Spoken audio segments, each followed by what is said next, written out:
Hello and welcome back to Rage Gaming and of course more Elden Ring and a new build video. Today we're talking about the Ghostflame concept. This weapon, the Helphen Steeple, is an awesome option for that thanks to Ruinous Ghostflame. It's Ash of War, which buffs up your weapon with Ghostflame. I've even done a build with this in the past. But what we're really looking at today is the improvements to those Ghostflame style of spells. So you've got Rancor Call. You've got the even bigger version, Ancient Death Rancor, and of course, finally, the massive explosion, the explosive Ghostflame, which deals an absolute truck of damage in PvE, even against New Game Plus bosses. It's just destroying them, and of course, it leaves all that ghost fire, that black fire on the ground, which builds up frost damage. So the synergy between your weapon and the spells is awesome here, and every aspect of this has actually been buffed in this patch. Both Rancor Call and Ancient Death Rancor are cheaper on FP, and as well as that, the lifespan of those homing vengeful spirits, that's a lot longer too, and let me tell you, you really notice it in PvP. The previously mega disappointing explosive Ghostflame is much better with multiple buffs this patch. It's got better damage, it's got better stamina drain, it's got increased frost status buildup, and the range of the residual flames, they're better too, with better damage detection. Even the weapons have had a further buff, which I was not expecting because of their previous buffs in previous patches. The Black Flame buff itself will now last a lot longer, and the attack power and poise benefits are raised, so it does even more damage. The synergy in this build is really cool. The visuals of this whole concept is awesome, but how does it perform? Let's talk about it. For PvP then, let's begin with probably the most exciting spell in this, Explosive Ghostflame, which has that huge explosion, which can catch people out because it has that massive explosive radius. And obviously, it leaves the fire, the black fire, all over the floor. That is honestly amazing. It covers a huge area and lasts a lot longer. So them taking those ticks of black fire can really help with the damage. It also will tick at that frost status buildup, which is improved in this patch. So if you're able to hit, say, with your weapons and get the pop, you can benefit from that fire on the ground. It also creates sort of an interesting area or arena that's in your benefit because you're safe in those flames where they're obviously not. The lines at which they come out are really long and the damage of the ticks is solid, like 100 to 200 can stack up pretty quick. If the explosion hits though,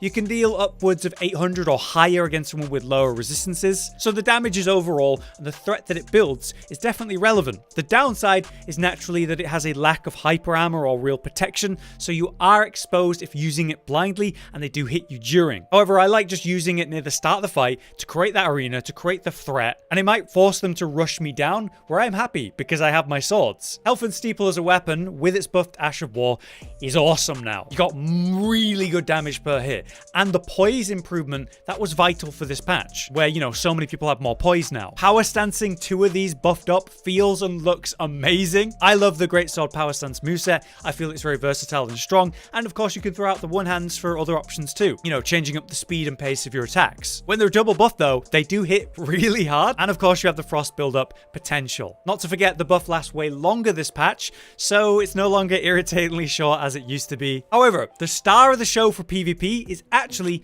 Rancor's Call and Ancient Death Rancor. So let's call them Rancor Small and Rancor Big. The small version is faster and solid. Naturally, the ancient version, the bigger pack of skulls, that's going to be worth it still because of the damage and potential. What's really nice about this though is the tracking is so impressive. These things will do a full 180 in the air and keep going after the opponent, even if they've avoided it once or even twice. That pressure can be wonderful if you rush them down with some melee attacks at the same time. Very easy then to just cast one of these, be it the slow or quick one, and then run at the opponent. It's very dangerous really quickly. But what's amazing is you can cast them back to back, whether you're casting Rancor's Call or Ancient, or swapping them, which I find the best option. Sending out the quick Rancor Call immediately and then following it with the Ancient, then swapping back to Rancor and then casting another one. The skulls absolutely smash a target when they do finally catch them, and with this many missiles flying at you that track so well and last longer now, they're honestly awesome. I've had a lot of fun just casting these spells. So for PvP, you certainly have a nice mix of options, with the melee options of double buff Steeples being very strong, the Rancor spells being very strong, and you have that interesting ability with the explosive fire arena you can create. However, when it comes to PvE, I am blown away by how good Explosive Ghostflame is. It is significantly better in PvE. Now, you may notice we're starting to run Terra Magica, which will improve our magic damage while standing in it. Certainly more easy to use in PvE. The fact that the spell's damage was improved this patch is something you can really feel combined with the Magica. The Black Fire will deal damage based on percent health, obviously, which is always going to be better against a big boss health bar than a player. AI will stand in that fire that's on the ground as well, leading to very impressive tick damage that builds up against less mobile enemies. With the better status build-up of the Frost on the explosion, the ticks of fire as well, you're going to trigger that Frost proc in PvE after just one use, leading to more damage. With the correct setup, this explosive spell becomes an absolute bomb, and with just 2 casts, you can kill New Game Plus bosses. So that is very impressive, but that doesn't mean the Rancor spells or the Steeples themselves aren't relevant or weak. You can start a fight by just casting the Rancor spells from nice range, standing in your Terra Magica, and that'll hit really well and track further. While the melee hits of double buff Steeple will always work its magic, much the same as Black Fire Explosion, you get the Frost build up, you get the big hits, it's very solid. So, as a PvE build, it's a fun sort of setup magic build, and it benefits more from the Black Fire percent damage and the ability to run something like Terra Magica and actually stand in it consistently. Alright, so it's time for us to go over the build. There's a couple things I should mention. One being, you're probably wondering about another staff that could be used in this build.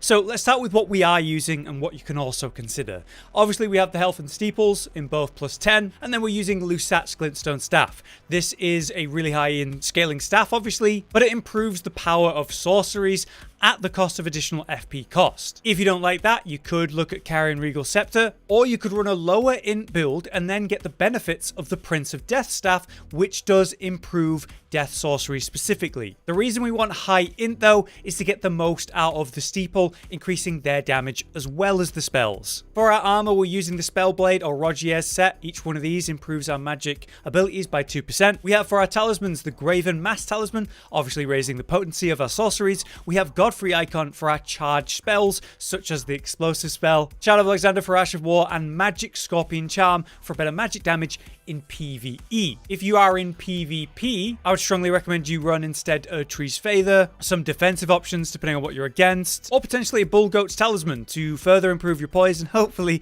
allow that explosion to actually go off if someone hits you. Lastly, we have the Flask of Wondrous Physic. I'm running the Magic Shrouding Crack tier to improve your magic attacks, and then the other is a Fill slot. I like the Crimson Bubble tier for laziness in PvE, and I only ever drink this in PvP if someone has just drank a Crimson Bubble tier in front of me, and now I'm going to even the odds. In PvE, we're running Terra Magica, which you can run in PvP. It'll improve all magic damage by a good 35%, but the problem is you can only get that benefit while standing in it. That's easy in PvE, it's not so likely in PvP. Then of course we have Rancor Cole, the quicker one.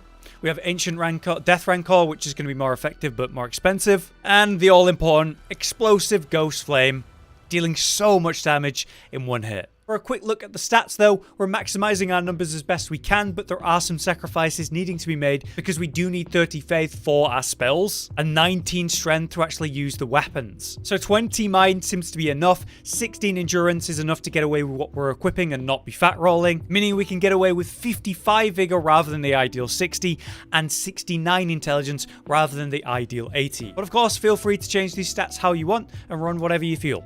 But there you have it, another build down, and a really cool one at that. Both versions of Rancor being incredible now. The damage of these double buff Steeples is insane, and I was so impressed by the power of this explosion in PvE. It's so good. Although I would like to see it get like better speed, like it comes out quicker in PvP, or maybe just give it some hyper armor if they want to keep it slow. If you have any improvements to this build you might suggest, then let me know in the comments. And if there's any other build you'd like to see us try on the channel, then that's another thing you can tell me about. But now that is the build and the video though. Thank you very much for watching. We'll see you in the next one. Josh, Cotton, and Hollow with the videos, dropping the humor like a hammer on your tippy toes, bringing entertainment on a daily arrangement to take our insanity and turn it into entertainment. Yes, I said entertainment twice, to reiterate that it is nice to look into your faces on a mostly daily basis when you let us in your homes to make the whole world a stage. Goodbye.